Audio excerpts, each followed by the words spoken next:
Bem, amigos, dando continuidade ao último episódio da primeira temporada do programa Resgate ao Ferro, hoje nós vamos falar da gênese das cores da nossa bandeira nacional.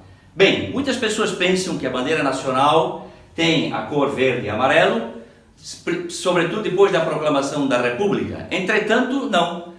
As cores verde e amarelo, elas vêm ainda da época imperial. O verde é a representação da Casa Real de Bragança, de Portugal. E o amarelo, a representação da Casa Real de Habsburgo, do Império Austríaco. Pois bem, como sabemos, o imperador Dom Pedro I se casou com a princesa Leopoldina e, por isso, trouxeram na bandeira nacional, na bandeira do Império ainda e depois também da República, as cores verde e amarelo. Pois bem, o episódio de hoje nós vamos falar sobre a política na época dos coronéis, como funcionava. Mas esse retrospecto é muito importante para a gente entender o que acontecia desde a época imperial e em seguida entrando na política na época da proclamação da República. Aqui nós temos um episódio bastante interessante, que é o episódio da proclamação da República. Bem, como nós sabemos, houve a participação muito peculiar e interessante de uma mulher na proclamação da República. A história mais ou menos é esta. Havia uma grande insatisfação com o gabinete do primeiro-ministro Visconde de Ouro Preto, ainda no final do Segundo Império. De modo que os partidos existentes na época eram o conservador e o liberal. Os liberais desejavam a substituição do Visconde de Ouro Preto, que era o primeiro-ministro. Marechal Deodoro, que era amicíssimo do imperador Dom Pedro II, também tinha este objetivo, que era a deposição do Visconde de Ouro Preto do gabinete do primeiro-ministro. Entretanto, o que acontecera nesta ocasião? Um fato pitoresco muito interessante. Deodoro, apesar de um marechal, de um homem casado, ele se apaixonara em épocas passadas por uma mulher muito bonita do Rio Grande do Sul, chamada Baronesa do Triunfo. Não sei o seu nome agora, mas era conhecida por Baronesa do Triunfo, filha do Barão do Triunfo. Seu opositor político, um tal de Silveira Martins, também da província do Rio Grande do Sul, andava arrastando uma asa para a mesma baronesa, que era viúva. Pois bem, lá atrás o que acontecera? Deodoro e Silveira Martins acabaram ficando rivais na política por causa desta mulher. Numa ocasião, Silveira Martins fora cavalgar na fazenda da baronesa, caíra do cavalo e quebrara uma perna. E então a baronesa, por gentileza, convidou-o para que ficasse convalescendo em sua casa na fazenda. Pois bem, daí vocês podem imaginar o que aconteceu. Houve uma aproximação, evidentemente Silveira Martins levou a parada e o Marechal Deodoro ficou muito, mas muito bravo com aquela situação. O que ocorre, o que isto tem a ver com a proclamação da República? Eu já lhes disse, ninguém pensava em proclamar a República em 15 de novembro de 1889. Simplesmente queriam substituir o gabinete do primeiro-ministro Visconde de Ouro Preto.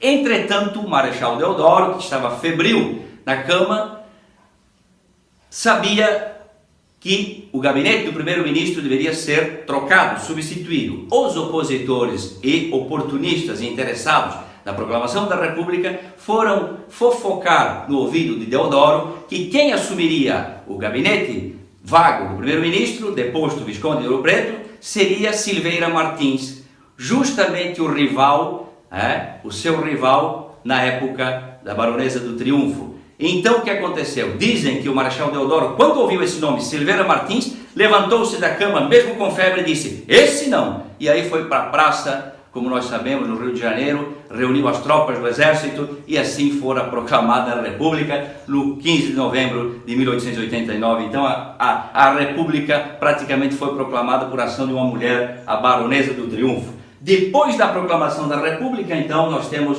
a bandeira configurada com este lema, ordem e progresso, que é praticamente o lema dos positivistas de Auguste Comte. E aí nós temos então a entrada no poder no Brasil dos republicanos. Quem era do Partido Conservador e Liberal na época imperial passa então a ser republicano a partir desta proclamação da República.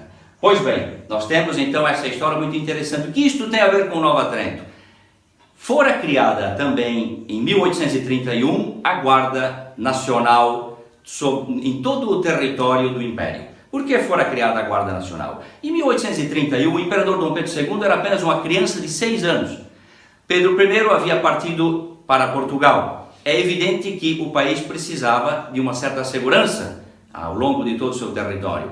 Durante este período regencial de Diogo de Feijó, cria-se então a Guarda Nacional, e em todos os municípios das províncias do Império nós tínhamos a figura do coronel da Guarda Nacional, o tenente-coronel da Guarda Nacional, o capitão da Guarda Nacional, que eram pessoas de extração, ou fazendeiros ou comerciantes, pessoas de mais poder dentro da sociedade e que tinham a função de manter a ordem nas comunidades e nos municípios. Pois bem, quem eram os coronéis aqui em Nova Trento? Nós tínhamos já, como falamos em episódios anteriores, o coronel Henrique Carlos Boatê, o seu filho Hipólito Boatê, tínhamos também o tenente-coronel Giacomo Poli e tínhamos o capitão Bado. Bem, estes títulos, eles eram na realidade títulos comprados, o Império os vendia e assim essas pessoas de maior proeminência nos municípios acabavam dando o tom da política, o tom da coloração partidária também no momento. Estes eram os nossos coronéis. Pois bem, o que acontece nessa época? Acontece o que nós chamamos de voto de cabresto. As pessoas então tinham que votar, e o voto não era secreto, como é agora, tinham que expor o seu voto publicamente. E na mesa de recepção dos votos, evidentemente que aí estavam os coronéis que disputavam o cargo. Por algumas vezes em Nova Trento tivemos o Hipólito Boatê de um lado, o Giacomo Poli de outro, e assim vai. Então as disputas políticas que ainda hoje acontecem também já aconteciam muito mais acirradas naquela época, porque o voto não era secreto. Ok. Bem, a Guarda Nacional, os nossos coronéis, e o que mudou de lá para cá?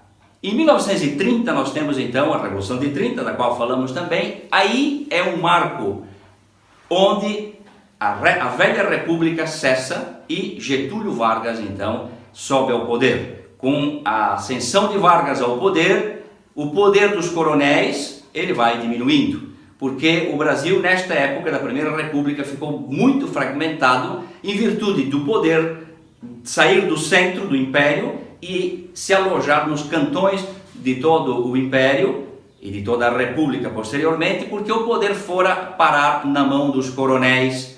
Getúlio, então, com a sua ascensão em 1930, com a Revolução, ele traz novamente o poder ao centro, e os coronéis, então, vão perdendo gradativamente força, e aí vem o período da redemocratização, Estado Novo primeiro, em 1937, e depois, com o final da Segunda Guerra Mundial, o período da redemocratização, Vargas sai de cena, e aí nós temos praticamente a era moderna da política. Mas esta é a nossa história, é a história da Casa Real, dos Habsburgo, é a história da proclamação da República. Muito interessante o episódio da Baronesa do Triunfo, deveria ser uma mulher muito bonita, porque para haver uma disputa tão acirrada e para praticamente provocar a proclamação da República, realmente era uma mulher muito interessante. Ok, e depois então o período dos coronéis arrefece, e em Nova Trento nós tínhamos então o protagonismo dos coronéis Boatê, Giacomo Poli e outros, e também do último, praticamente podemos assim dizer, que era o capitão Nicolau Bado, que também foi importante chefe político aqui na nossa cidade. Ok, então terminando, eu gostaria de novamente me dirigir à nossa bandeira, porque é uma bandeira positivista essa, mas que conservou as cores das casas reais, seja do Império Austríaco, seja da Casa de Bragança. E o que isto tem de importante? A história, meus amigos, ela faz parte da gente sempre. Nós somos um produto da nossa história. Estamos falando do Império, da República Velha, dos dias atuais. Logo, logo estaremos decidindo os destinos desse país, mas nós não podemos negar jamais a nossa história, porque somos fruto dela. E assim vamos adiante e até qualquer dia.